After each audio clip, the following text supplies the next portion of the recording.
Assalamualaikum warahmatullahi wabarakatuh. Halo semuanya, perkenalkan nama saya Filja Gasani, mahasiswi semester 2 di Universitas Garut, Fakultas Komunikasi dan Informasi, Prodi Ilmu Komunikasi. Pada kesempatan kali ini saya akan mereview sebuah artikel yang berjudul Sarana Komunikasi Politik Umat Kristiani di Indonesia, Studi Peran Partai Damai Sejahtera atau PDS periode 2004-2009 yang ditulis oleh Yandi Hermawandi, MSI, sebagai salah satu tugas mata kuliah saya yaitu Komunikasi Politik. Pada artikel ini dijelaskan dalam sistem politik yang demokratis, partai politik atau parpol berfungsi sebagai sarana komunikasi politik. Parpol dianggap sebagai nyawa dari sistem demokrasi. Sistem politik yang sehat membutuhkan komunikasi yang baik yang dilakukan oleh parpol-parpolnya.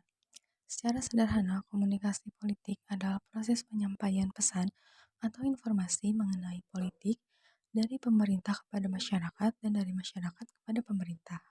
Fungsi daripada parpol itu sendiri adalah yang pertama sebagai proses interest aggregation atau penggabungan kepentingan, penyaluran aneka pendapat dan aspirasi masyarakat yang beragam, kemudian mengaturnya sedemikian rupa serta menampungnya dan menggabungkan pendapat dan aspirasi tersebut. Yang kedua, sebagai sarana untuk memperbincangkan dan menyebarluaskan rencana dan kebijakan pemerintah atau political socialization. Dan yang ketiga, sebagai penghubung dan penerjemah antara pemerintah dan warga negara, dikarenakan kebijakan negara yang biasanya rumit dengan istilah-istilah teknis politik, sehingga diterjemahkan terlebih dahulu ke dalam bahasa yang dapat dimengerti oleh masyarakat kita.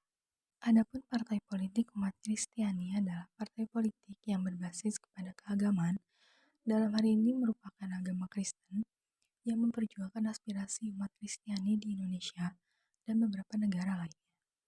Pada masa setelah kemerdekaan, umat Kristiani sempat mengenal beberapa parpol, yaitu Partai Kristen Indonesia atau Parkindo dan Partai Katolik atau Parkat, yang berhasil memproyeksikan tokoh-tokoh seperti Dr. Jaimena, Melangton Siregar, Dr. Tambunan, Sabam Sirait, dan lain-lain ke pentas politik nasional. Sepanjang tahun 1999 sampai tahun 2009, lahir belasan partai politik umat Kristiani. Namun dari sekian banyaknya partai politik yang ada, hanya Partai Demokrasi Kasih Bangsa atau PDKB, Partai Kristen Nasional Indonesia atau KRISNA, dan Partai Damai Sejahtera atau PDS yang mendapatkan suara cukup signifikan. Terlebih dari sekian banyak parpol itu, hanya PDS yang dapat meraih kursi parlemen tersebut.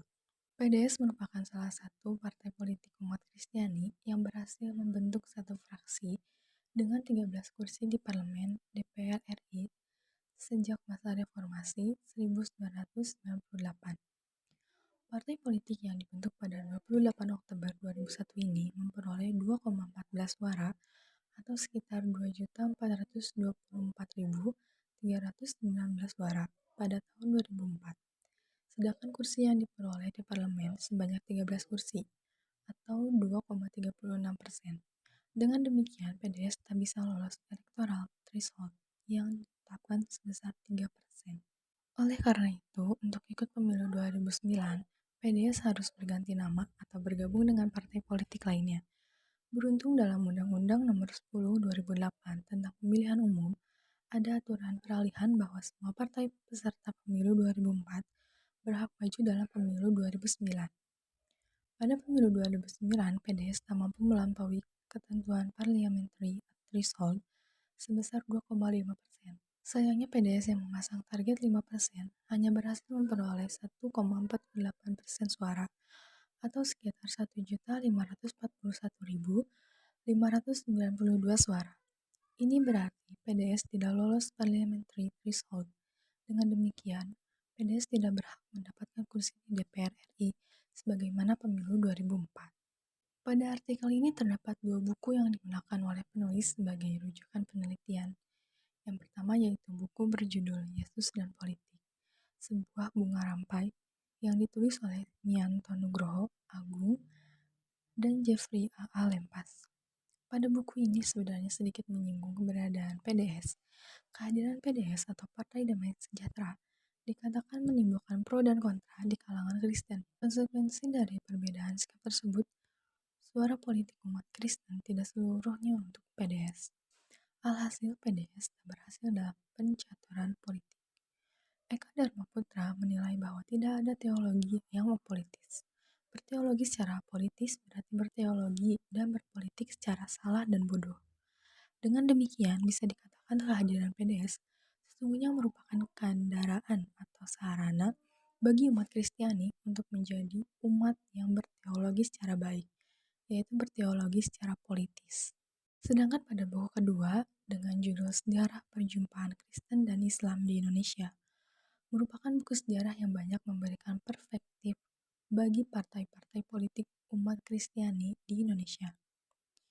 Dan buku ini sama sekali tidak menyinggung PDS. Namun, paling tidak buku ini merupakan buku yang dapat memberikan benang merah penting mengenai keberadaan dan peran partai-partai politik umat Kristiani di Indonesia. Teori penting yang diungkapkan dalam buku ini adalah ditemukannya awal keterlibatan kalangan gereja dengan jalur politik formal atau partai politik di Indonesia. Teori ini mengungkapkan bahwa keterlibatan kalangan gereja dimulai ketika Dewan Gereja Indonesia atau DGI mendukung Partai Kristen Indonesia atau Parkindo pada pemilu 1955. Kembali pada PDS, Partai Damai Sejahtera atau PDS ini adalah partai politik umat Kristiani yang unik. Partai ini unik karena partai ini satu-satunya partai yang menyatakan diri sebagai representasi partai politik umat Kristiani dalam artian Protestanisme dan Katolik. PDS adalah partai politik umat Kristiani yang sangat didukung oleh kekuatan kalangan gereja, seperti Persatuan Gereja Indonesia atau PGI, Konferensi Wali Indonesia atau KWI. Selain itu, kalangan aktivis Kristen dan elemen mahasiswa dan akademisi. Partai Damai Sejahtera sendiri didirikan setelah melalui rangkaian perenungan dan penelaahan atas berbagai peristiwa dan tragedi yang mengancam eksistensi manusia, seperti peristiwa kerusuhan, pengerusakan, pembakaran gedung dan tempat ibadah, serta berbagai pelanggaran HAM, di mana umat Kristiani menjadi sasaran orang yang tidak bertanggung jawab dan tidak bermoral. Kejadian ini menimbulkan keprihatinan dari siapapun. Berangkat dari keprihatinan itu, PDS akhirnya didirikan. Secara sederhana, bisa dipahami bahwa pendirian PDS merupakan solusi dari masalah yang dihadapi oleh Kristiani pada saat itu, yakni banyaknya pelanggaran HAM yang terjadi pada umat Kristiani. PDS lahir sebagai partai umat Kristiani berwawasan nasional yang berdasarkan Pancasila dan Undang-Undang 1945 dalam Bingkai Negara Kesatuan Republik Indonesia atau NKRI dengan semangat Bhinneka Tunggal Ika. PDS tampil di pemilu 2004 bersama partai politik umat Kristiani lainnya, yaitu Partai Damai Kasih Bangsa atau PDKB, Partai Demokrasi Kasih Bangsa Indonesia atau PDKBI, Partai Katolik Demokrasi Indonesia yaitu PKDI, Partai Katolik atau Parkat versi baru, Partai Kristen Nasional Demokrasi atau PKND, dan Partai Kristen Indonesia atau Parkindo versi baru.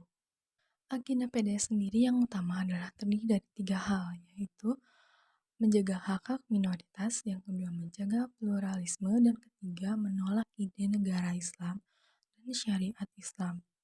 Peran PDS di parlemen 2004 hingga 2009 memang cukup besar, namun perannya yang paling menonjol adalah ketika PDS menolak berbagai isu penting di Senayan yang dinilai diskriminatif, merugikan kalangan minoritas, tidak menghormati adanya pluralitas atau kebinekaan dan kebangsaan. Di antaranya adalah penolakan PDS terhadap rancangan undang-undang atau RUU tentang perbankan syariah, RUU Surat Berharga Syariah Negara atau SBSN, RUU Pornografi, RUU Pengelola Zakat, dan RUU Jaminan Produk Halal. Dalam konteks demokrasi, peran PDS bisa menjadi merupakan checks and balance atas agenda-agenda politik kelompok mayoritas. Dengan keberadaannya, bangsa Indonesia akan senantiasa terjaga dari penyalahgunaan kekuasaan yang biasa disebut sebagai kedikatoran mayoritas dan tirani minoritas. Dapat disimpulkan pada artikel ini yaitu Partai Damai Sejahtera atau PDS ini berhasil menjadi sarana komunikasi politik bagi umat Kristiani di Indonesia dibandingkan dengan partai politik sebelumnya. Juga agenda PDS sendiri yang tidak jauh berbeda dari agenda partai politik Kristiani sebelumnya yaitu menjaga hak-hak minoritas, menjaga pluralisme, dan menolak ide negara Islam dan syariat Islam ini dapat berjalan sesuai dengan semestinya. Cukupkan sekian dari saya. Mohon maaf apabila ada kesalahan. Terima kasih. Wassalamualaikum warahmatullahi wabarakatuh.